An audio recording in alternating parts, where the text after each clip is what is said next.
All right, so the company I decided to do this on is Amazon. I created a graph that you can see the net income based in millions. You can see the stockholders' equity. I'm in grid C, and it's all based in millions. You can see the total long-term debt in grid D, and the total investment in millions, and then it comes out to the ROI on the far right-hand side. In Amazon, it's a solid investment because although in 2017 it was a 4%, in 2019 it was an 8%. It continues to build up to 12% in 2021. So I figured this would be a great company to go over. So let's get started. Again, I apologize about the video, and I am reading a script that I wrote, so I'll try and not make this as choppy as possible. But the ROI, what it does is it provides an investor a metric to determine the possible profitability of an investment. And so, as we know, there are multiple ways to calculate an ROI. However, for this project, the formula that I used was pretty simple. It's just net income divided by the total investment. And the net income and total investment was sourced from Amazon's year-end 10K statement. And I mean, if I were to be more specific, they were pulled from, I believe it's the Amazon's year-end balance sheets and Amazon's statements from the period of 2015 to 2021. And I found this on the SEC website using the Edgar search tool. EDGAR search tool.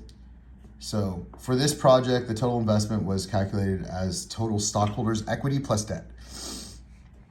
So using the ROI table, I produced a scatter graph right here.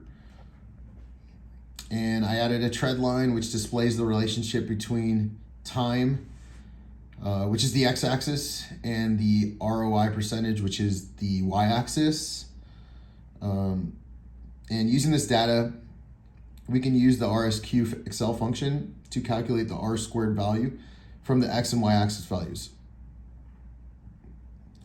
What I found was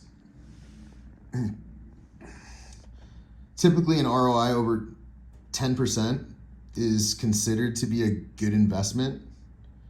Over the 5 years from 2017 and 2021, the Amazon ROI, it's ranged from, like I said in the beginning, of 4.13% in 2017 ROI to 12.9% in 2021. So, I mean, while Amazon did have below the 10% ROI for both 2017 and 2019, what the scatter plot trend line indicates an overall upward trend. So that's positive. And using the trendline forecast function and changing the maximum x-axis allows us to estimate the ROI over the next 3 years. So based off the forecasted trendline, what we can estimate the ROI to be around 14% in 2022 and 15.8% in 2023. And 17.5% in 2021, or 2024, excuse me. And that's all assuming the growth is linear, but Amazon has a healthy ROI forecast just based on the data from the past 5 years. But yeah, additionally, Amazon's most recent ROI of right here, 12.09%, is promising, and it's a good sign, for any future investors. But outside of their ROI, Amazon has plenty of good indicators of a healthy business. Amazon has had a healthy year-over-year change in net income, going from $21 billion in 2020 to $33 billion in 2021, and that's literally a 57% year-over-year increase in income. Sorry about that. Okay. Amazon also had a 22% increase in sales in 2021. And they saw a 37% sales increase. So, I mean, these statistics indicate that Amazon is expanding their sales and their net income is pretty much matching the growth in sales. And on the other hand, as of the present day, Amazon does have a high price of earnings ratio at 81. And what that just means is investors expect a lot of growth for Amazon as time goes on.